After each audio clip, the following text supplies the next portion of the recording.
ناس كتير جدا بتسأل بتقول لي يا ريت تقول لنا على القنوات المجانية بس الناقلة لمباراة النادي الأهلي ونادي الاتحاد أو الاتحاد السعودي في بطولة كأس العالم للأندية 2023. ناس بتقول لي يا ريت تقول لنا على القنوات المجانية مش القنوات المشفرة اللي بتشتغل على جميع أنواع الرسيفرات العاملة بالإنترنت، لأن بعض الناس بيقول لي أنا ما عنديش إنترنت في البيت وكمان ما عنديش رسيفر بيشتغل بالإنترنت وعايز أتفرج على المباراة بشكل مجاني. عشان كده هجاوب على حضراتكم على السؤال المهم وهو عن القنوات المجانية الناقلة لمباراة النادي الأهلي ونادي الاتحاد أو الاتحاد السعودي.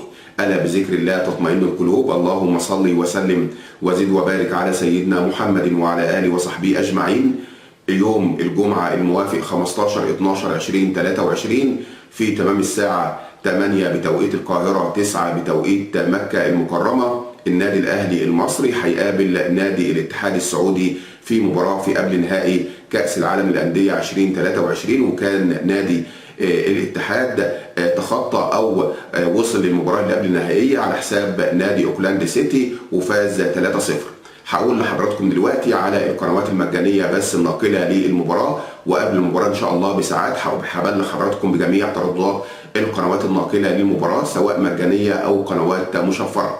القنوات إن شاء الله اللي هتنقل المباراة أول حاجة قنوات الفيد على قمر يوتلسات 7، وكان في ماتش أوكلاند سيتي والاتحاد ظهر فيد على قمر عرب سات 30 شرق.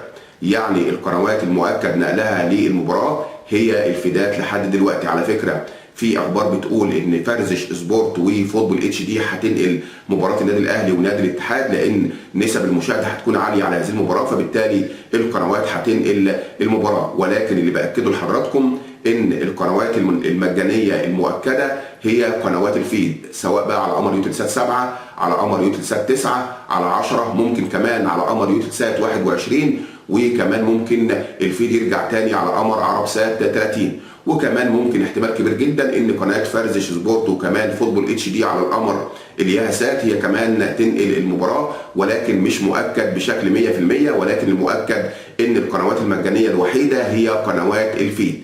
دي بس القنوات الناقله لمباراه النادي الاهلي ونادي الاتحاد السعودي. ان شاء الله قبل المباراه بساعات هقول لحضراتكم على كل القنوات المجانيه والمشفره بتردداتها الناقله للمباراه. والسلام عليكم ورحمه الله تعالى وبركاته.